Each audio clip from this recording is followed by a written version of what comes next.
Hi there and welcome to this movie on planting trees in an orchard. New trees should be in perfect condition when they are put into the ground. Trees with roots that have dried out or has bark damage can often give problems later, so check each tree carefully before it goes into the ground. Trees should also be free of pathogens.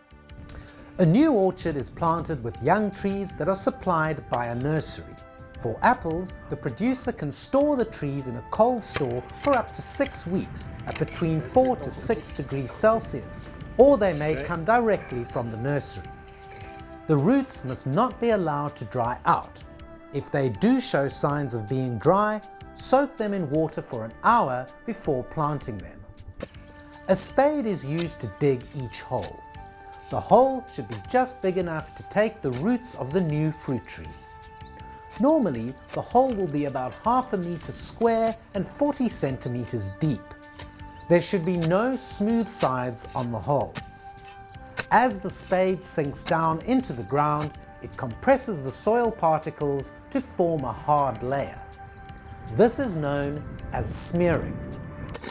The roots will not be able to grow through this hard layer.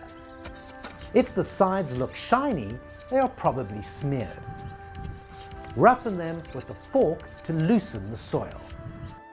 Stone fruit has a tendency to develop crown gall knots on the roots. To prevent this, the roots are dipped into an inoculant called Agribacterium strain 84 to prevent crown gall.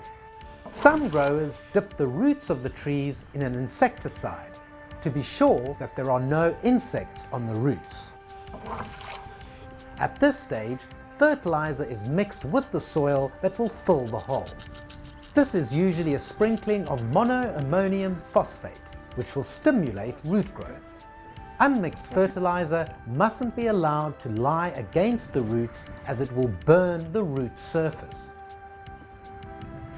Now we're ready to plant the tree. Place the roots into the hole and take care to ensure that the roots do not turn up and that they spread out into the allocated area. Now fill the hole. At this stage, the roots must not go around in a circle or be restricted in any way. If this happens, the roots will not grow outwards but will stay within the area that they've been planted, a condition referred to as being pot-bound.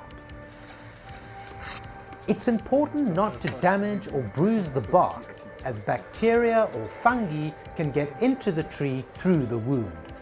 Tramp the ground down to remove air and to compact the soil around the roots for support and to ensure that the water and nutrients come into contact with the roots. At this stage, the graft union should be at least 10 centimeters above ground level.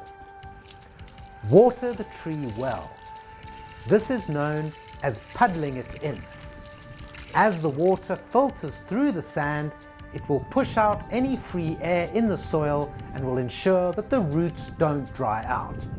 Now tie the tree to the support trellis that will hold it in position as it grows. The plant will begin to grow immediately, so irrigation should be available to begin providing water immediately to the new plant. Ideally, stone fruit should be planted by the end of July and pome fruit should be planted by the first week in September, but both can be planted later depending on the conditions. Chat to your consultant to determine the optimum situation for your new orchard.